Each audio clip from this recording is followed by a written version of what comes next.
Donc réglage pour avoir 5 GHz sur un i9 9900K sur une Asus Z390.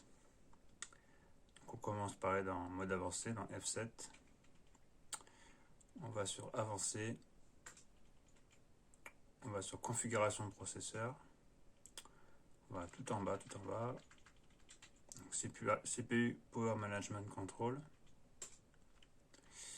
Et donc là, Intel Speed Shift mode turbo on active et Save State sur auto. Ensuite, on va sur Eye Tweaker. Donc bien sûr, XMP activé. Optimisation multicœur Asus. On peut l'activer. Même si on désactive, ça ne change pas grand chose. Ensuite, SVID Behavior, si la fonction est là, en fait, ça va influencer la courbe de V-Core en fonction de la qualité de la puce. Donc, typical, ça veut dire que c'est une puce classique, de qualité normale, donc on met typical. Si on met best case, ça veut dire que c'est une super puce et qu'elle a besoin de très peu de V-Core pour être stable. Et là, ça veut dire que c'est des puces toutes pourries et qu'il faudrait un V-Core énorme pour avoir 5 GHz. Donc là, on met typical. Avec instruction core ratio negative offset. Ça, en fait, si le CPU détecte des instructions AVX qui font énormément chauffer le processeur, on peut choisir de mettre un offset, c'est-à-dire qu'au lieu de booster à 5 GHz, il tournera à 4,9, 4,8, 4,7. Ça va baisser de 100 MHz par offset en fait. Moi je préfère qu'un AVX il reste à 5 GHz, donc je mets 0. On peut mettre 1, 2, 3 si on veut. Core ratio. Ça veut dire que on peut régler une fréquence par cœur ou pour tous les cœurs. Le mieux c'est 5 all core, tous les cœurs. Là c'est le core ratio. Donc pour 5 GHz on met 50. Ça on laisse automatique. Ensuite, Digi plus VRM. C'est là qu'on va gérer la courbe de tension. Donc étalonnage, ligne de charge CPU. En anglais c'est la LLC, Load Line Calibration. Donc de base c'est sur auto. Level 1 ça veut dire que la courbe de l'accord sera très basse.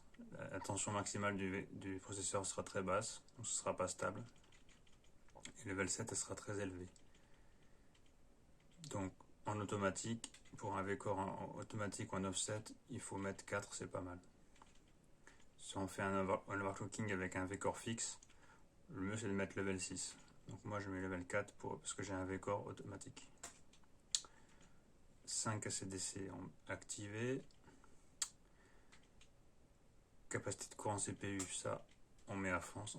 Comme ça, si le processeur a besoin de courant, il peut tirer plus de watts en fait. Ligne du dessous, on met automatique. Là, ça c'est le contrôle d'alimentation des VRM. Donc là, on met sur extrême pour avoir un courant stable. Les deux. Si on a peur que ça chauffe, on met T-probe et automatique là. Et comme ça, si les VRM sont trop chaudes, la carte mère pourra baisser la tension en fait. Donc moi je mets extrême.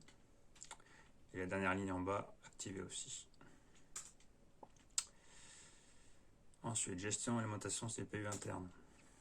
Donc toujours la speed step activée, mode turbo activé. Et là, ces 3 lignes, ça va permettre d'autoriser le boost du processeur de manière illimitée. Sinon, d'origine, au bout de tant de secondes, il se bride en fait. Donc là, pour mettre le max, en fait, on met que des 9 et entrée. Tac. Et ces deux lignes-là, on ne les touche surtout pas, et là non plus. Tu casses pareil, on ne touche pas. Là, c'est pareil, de base, c'est sur automatique. Là, c'est pour mettre au cache, ou le ring ratio en anglais, de pouvoir booster en fréquence de manière indéfinie. Donc c'est pareil, on met que des 9 et entrée. Ça de base c'est sur auto, ring down bin. Ça permet de pouvoir, si on veut, overclocker le cache. Moi je désactive pour pouvoir mettre la valeur que je veux. Ça c'est les valeurs minimales et maximales de la fréquence du cache. Donc de base c'est automatique. Donc la valeur minimale c'est ce qui va définir la fréquence minimale du processeur au repos. Donc comme on veut avoir 800 MHz au repos, on met 8 en ring ratio au minimum. Et le max cache ratio de base c'est automatique. Stock ça doit être environ 42, donc 4,2 GHz je crois. Donc on peut commencer à mettre 43, 44. Moi 45 c'est stable, donc 4 Go 5. Au-dessus, si je mets 46 c'est pas stable. Au bout de quelques heures j'ai des crashs. Sur tension extrême, c'est pour vraiment avoir un V-core énorme. Plus d'un 35 volts, on n'a pas besoin de ça. Donc disable. Ça, on laisse activer, on ne touche pas. Là, c'est pour définir le type de V-core qu'on veut. Soit, donc de base c'est automatique, donc le V-core il va s'adapter en fonction de la charge et de la fréquence du processeur, c'est la carte mère qui le gère. Et c'est influencé par le SVD behavior et par la LLC, la Low Line Calibration.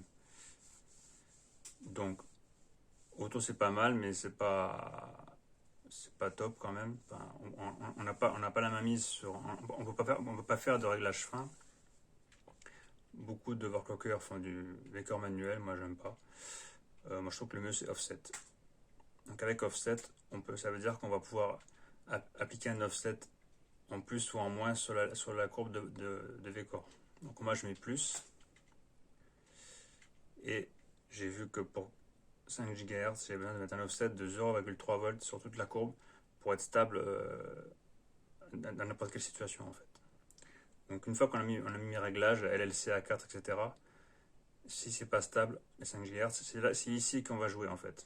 Si on teste, si c'est pas stable, on l'augmente. On peut commencer à 0,4, 0,5, etc. Jusqu'à ce que ce soit stable sur un Cinebench R23 par exemple. C'est le mieux pour tester la stabilité du système.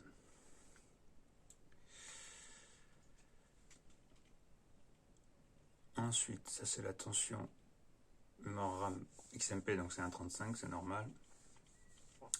Ça, ces deux lignes-là, ça permet de stabiliser